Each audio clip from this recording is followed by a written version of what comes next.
Probably think that if you have the best Labubu program from Temu, you will be the new Philip Saudi or the new Marcus Lab. But let me tell you something.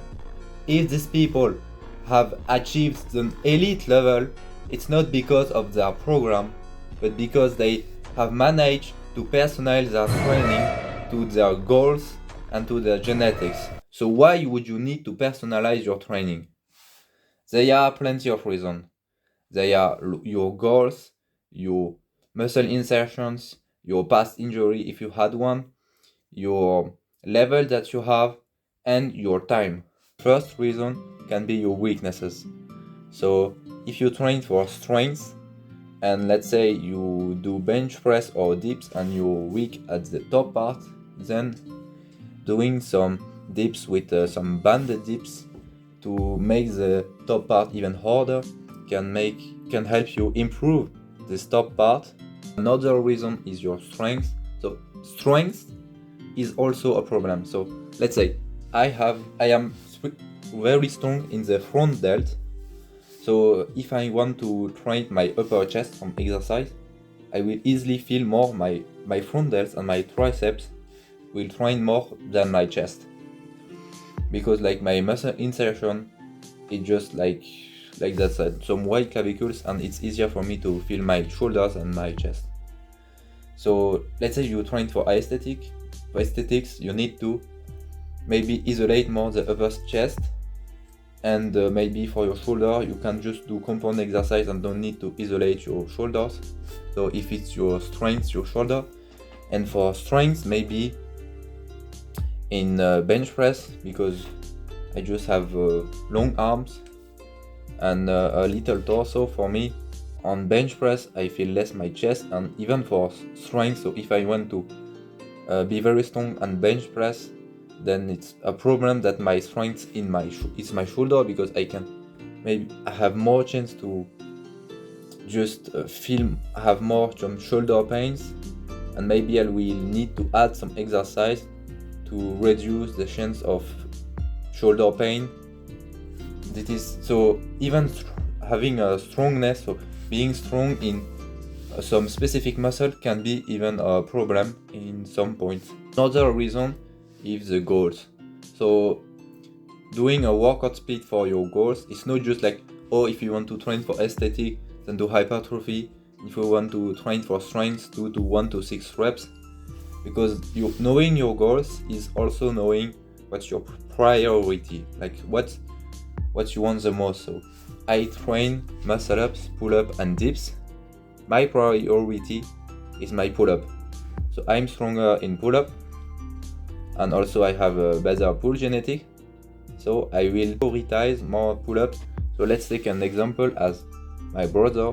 He also want to get strong at pull up and dips, but his priority is dips. So to prioritize dips, he can train more frequently, can add more accessory exercise on dips, and have more body weight percentage, because in dips your own body weight is not such much a problem. So in summary, there is a range of frequency for every exercise.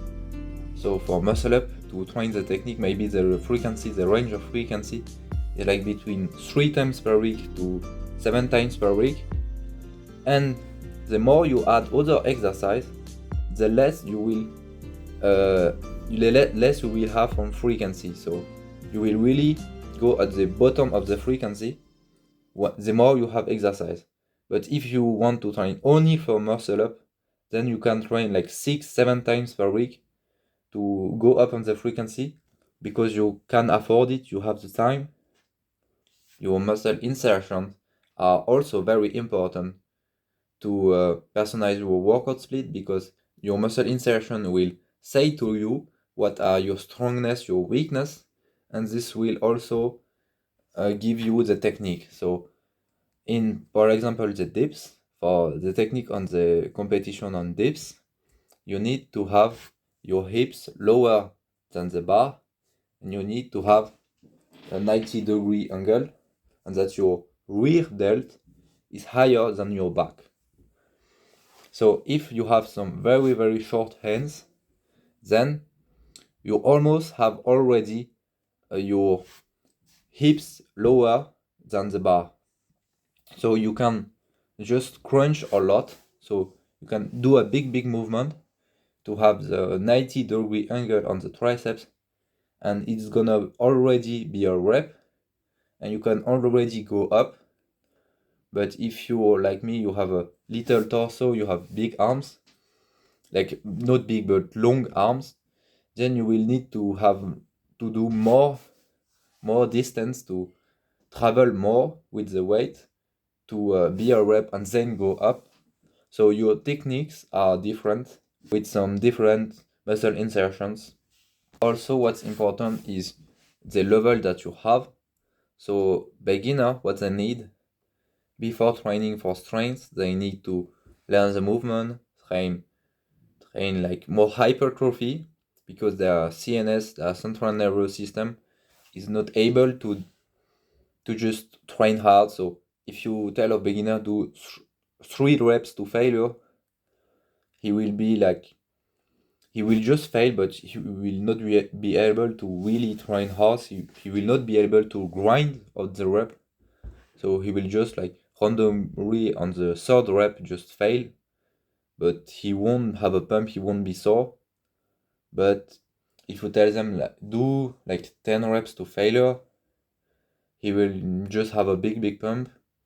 And that's because the beginner don't have CNS adaptation, and they just can't train for like lower than 6 reps because they don't know how to train for strength.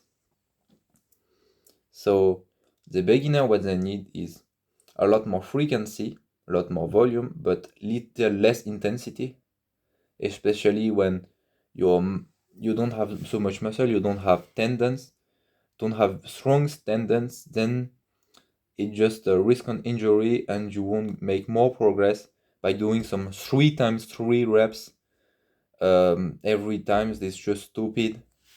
So if you do 3 times 1 with RPO 9 when you're a beginner, then you're just gonna have a biceps tear before having a biceps vein. Like, this is just stupid. Like, your tendons are weak, your muscle are weak, you just need to do hypertrophy. Like, if you don't have like 60 kg pull up, or I don't know, this is just stupid. Even me, I don't do 3 times 1. So it's just stupid. Also, I forgot to say, well, like, what is a beginner, a newbie, an intermediate, an advanced, and an elite level? So a beginner is someone that can do like a 40 kg pull-up or 20 pull-ups. But if his body weight is like 60 kg and he can pull 40 kg, he can pull more than 50% of his body weight. So he's already an intermediate. But if you don't have 40 kg pull-up, you're mostly just a beginner.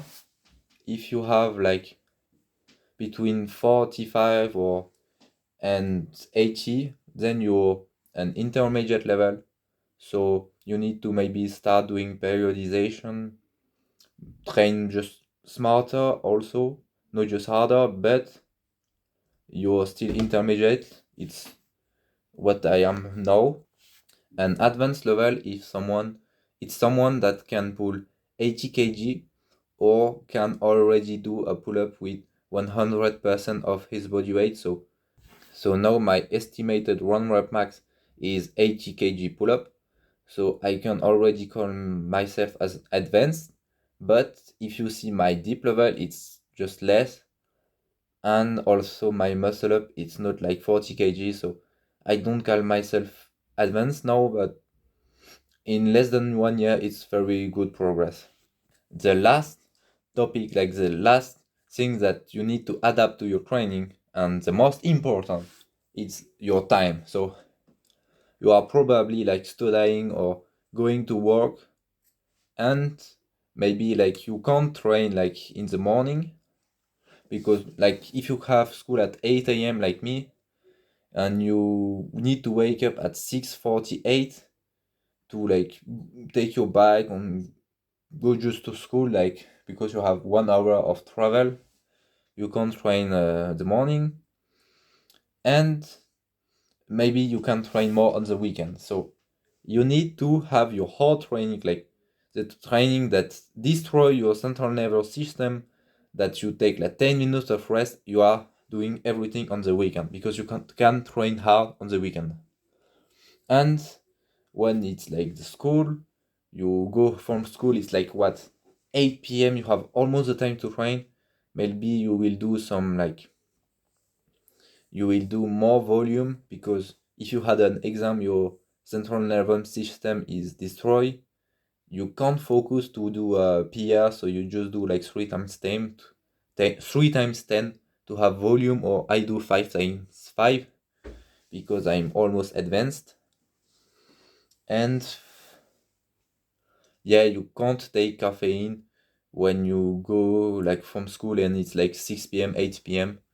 Just never take caffeine in the afternoon. You're not stupid, because sleep is better. It's when you recover, and most important. So when you sleep, you recover your CNS, your tendons, your muscle. It's more important to have a better sleep than doing like RPO 10. Like it's better to do RPO 9 or 8 and having a good sleep than doing RPO 10 and having absolutely no sleep because you just take like a Monster or a Red Bull and you're stupid. Also, like if you don't have time, you can't do like 6 sets of muscle up. You can't maybe have a 15 minutes of rest between the warm-ups. Sometimes I do that on the weekend, but you just don't have the time. Like your time is also good. Like if you need like 30 minutes of driving to go to the gym, maybe you won't train 6 times a week. Even myself, I don't train 6 times a week. So maybe you will better train like 2 hour session or 3 hour session, but only 3 times per week. So in conclusion, never change your program more than every month. Like this is very stupid. Like if some influencer convince you that their training, their workout split is better, don't change it. Especially if you're not an intermediate, like you are a beginner, you have like 25 kg pull up, 1 rep max. All you need is stick to one program and just like make progress from that. But when you get intermediate or advanced, then you will need to have a better program to do periodization, to recover, like try to optimize your recovery, everything. And then at this moment, you will need to do better. But when you are a beginner, you can just like make progress with a shitty program. And when you are a beginner, you just don't know how to make a good workout split for you. And if you don't buy a coaching, nobody will help you like do a workout split that works for you. That's why when you're a beginner, just do a shitty workout split, but at least sticks to one. And like ask me in the comment if you want me to explain what is periodization, because this is very important for your central nervous systems. For strength, it is very important, especially if you do street lifting and if you want to achieve some advanced level like 80 kg pull up, you need to have that.